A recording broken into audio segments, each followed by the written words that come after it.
Good morning, guys. Happy Sunday. It is on June 16th. This gonna be a short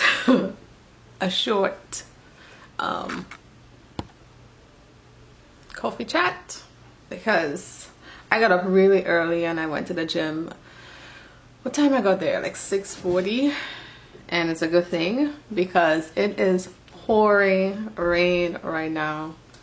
The plan was to go to the beach after, but yeah, that's not gonna happen because I did not know it was going to be so rainy today. So I am going to jump in the shower. This is going to be a hair spa day. Gonna wash my hair. My hair has been on its, I swear I heard somebody talking right outside my door. Anyways, today is a hair spa day. Yes, my hair has been on its best behavior this week. I had the best wash and go all week. I could actually let my hair go for a few more days if I wanted to because it still feels really nice. You know, I posted I made a post this week on Instagram talking about, you know, the frizz in my hair, my natural hair. You know, throughout my natural hair journey, I was always focused on, I was very anti-frizz, and I think that made me spend a lot of money on hair products. It also made me spend a lot of time on my hair. It made me too much time was spent trying to find the perfect curl, and I associated frizz with untidy hair.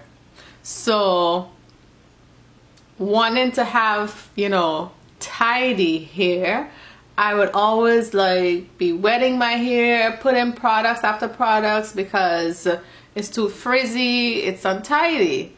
But this time around, I'm like, nah, frizz is not untidy. Frizz is just natural hair.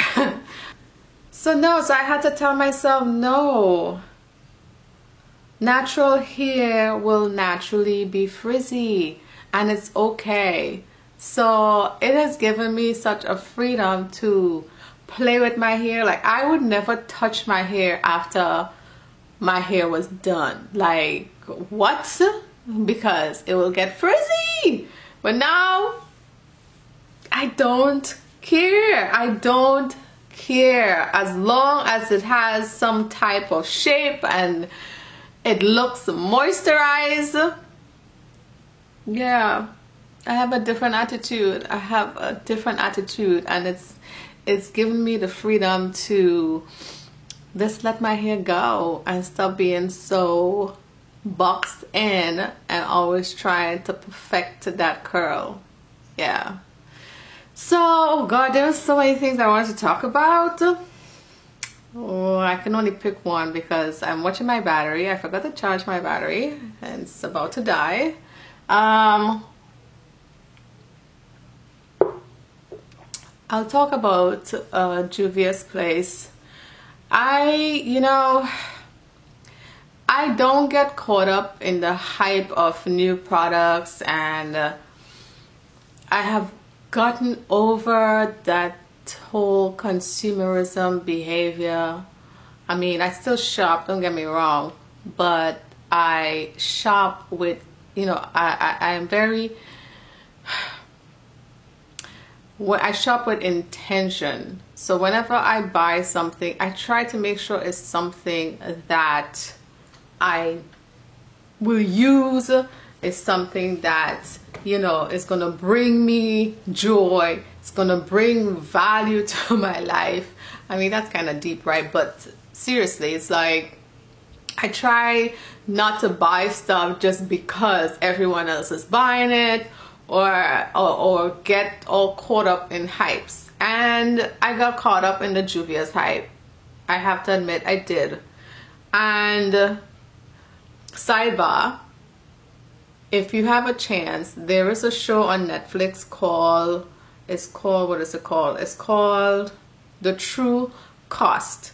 Guys, if you can, please watch that show. It is an eye-opener to consumerism, to the fashion industry, you know, the manufacturing side of the fashion industry in particular, and how we as consumers play a part in all of that. And YouTube is a big part of that, because, you know, we watch all these hauls and, you know, we watch all these favorite videos, and it just does something to us, make us feel like we gotta have it. So back to the Juvia's. So yes, so I take my FASA, run out there trying to get this stupid foundation.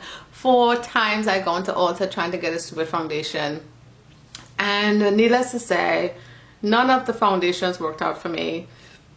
Excuse me, didn't have the right shade, didn't have the right undertone. So I ended up returning the one I purchased, and I ended up, I decided that's it. Juvia's foundation is not for me, right? I talked about this last week. So fast forward to this week. Juvia's Place, apparently someday this week, late this week, posted a picture of Jeffree Star using their products and whatnot. Now, I understand that brands have to market to all sector of the market in order to make their money. Fine. But me personally, and this is my personal opinion, I don't deal with those people.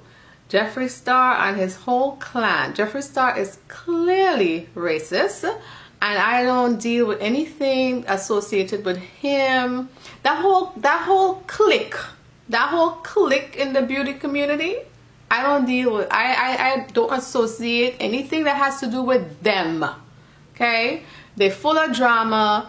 They're racist. They use people. I just want nothing to do with them. And I was disappointed in the fact that they actually support someone like him, when your brand is you introduce this brand as though you're gonna be you're the one brand that's now gonna be looking out for brown skin, black skin girls, because, you know, so many year after year after year after year, brands never cater to us, and here you come out, you're like, we gonna cater to you. Okay, so all the brown girls, black girls running out there to buy their products selling out, and here you come, Jeffree Star, like, you know, black people, money ain't good enough, you gotta take, you gotta go with, of all people, him. Needless to say, I deleted my post from Instagram, anything to do with Juvia's Place, and I'm very happy that I returned the product. And anyway, none of that shit worked for me anyways. And the day I did try one of their foundation, it didn't, I wasn't too impressed with it anyways, and I told you guys that I didn't really care for the finish at the end of the day. And, you know, a lot of these YouTube videos, man, shit, you know, when you watch shit on YouTube, you gotta be careful, yeah, because with their lighting, their editing, their filters and stuff, everything, they make everything look like it's so great and powerful and nice, and no, sometimes that shit ain't nice.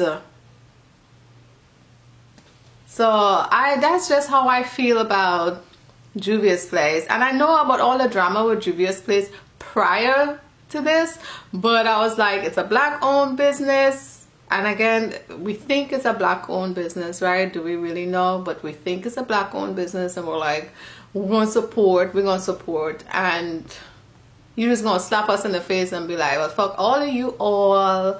Jeffree Star has millions and millions and millions and millions of supporters, so we need Jeffree Star on our side. All right, then, well, go on. So it's just a reminder not to get caught up in these hypes, not to get caught up with these reviews on YouTube. You know, because these girls, they have a job. They have a job. That's their job, to review products, put it out there, and to influence. That's their job. And we as consumers, customers, yo, we have to pull back and not get so caught up every time. Every time something comes out, we feel like we gotta have it. At the end of the day, it's just our money going down the drain. Because how many foundations can one have? How many lipsticks can one have? How many hair products can we have? How many? You know how many hair products I had to throw away when I was a product junkie because the shit went bad? So that is my rant for today. But guys, please look at that show called The True Cost on Netflix. It is an eye-opener. I am not I'm not saying to become a minimalist, or you know, adopt a minimalistic life, because I can't live a minimalistic life. I like certain things. I like to own certain things. But there comes a point in time where we are just overdoing it. We're overdoing it. We keep buying clothes after clothes after clothes after. We have so much clothes in our closets. Some clothes we don't even wear. It's just sitting there. But we see something comes out. These girls do their fashion hauls and we feel like we gotta have it. Ooh, that's a nice shirt. That's a nice blouse. That's a nice jeans. But we're not wearing all of these clothes. And the waste, think of the waste, the effect on the environment. If you see, this movie will show you from stage A all the way to stage Z, from the cotton fields and how the chemicals they use in these cotton fields in order to make our clothes. It's just, think before you buy. Really think, you know, we really have to think before we buy stuff. Do I really need this? Do I really need this? Am I really going to wear this? Am I really going to use this consistently? Some people don't really care. They have the money and they don't really care. Do you? Do you? But I'm trying to just be a little bit more conscious of the effect of my behavior on the environment as a whole, on society as a whole, and you know, any little thing, any little footsteps I can leave behind or I can do, you know, that's what I'm gonna do. And this friggin' Juvia's Place hype that I got all caught up in, man, that's the last time. I'm telling you, that's the last time. That shit's not gonna happen again. Nah. And sometimes you need to like watch certain shows like this to kind of like bring you back to reality. Even like with my whole vegan journey, like I started eating meat, and you know, after every time I eat meat, every time after I eat it, I feel so grossed out. And it's like, you know what, I need to go back and look at some vegan movies, documentaries to kind of like reset my mind, because you kind of like, you know, fall by the wayside, fall off the bandwagon, and you know, you say, okay, you know, I'll just eat a little meat here and there. And every time I do, I just feel so sick inside. It's like, why do I keep doing it? So that's it, guys. That's it. I hope you guys have a wonderful week. Last week was a good week. Did I say that? Yes, last week was a good week. And I'm praying that everyone have a good week, and happy Father's Day to all your fathers, your husbands, your brothers, etc. Have a wonderful day, guys, and I would see you next week, same place, same time.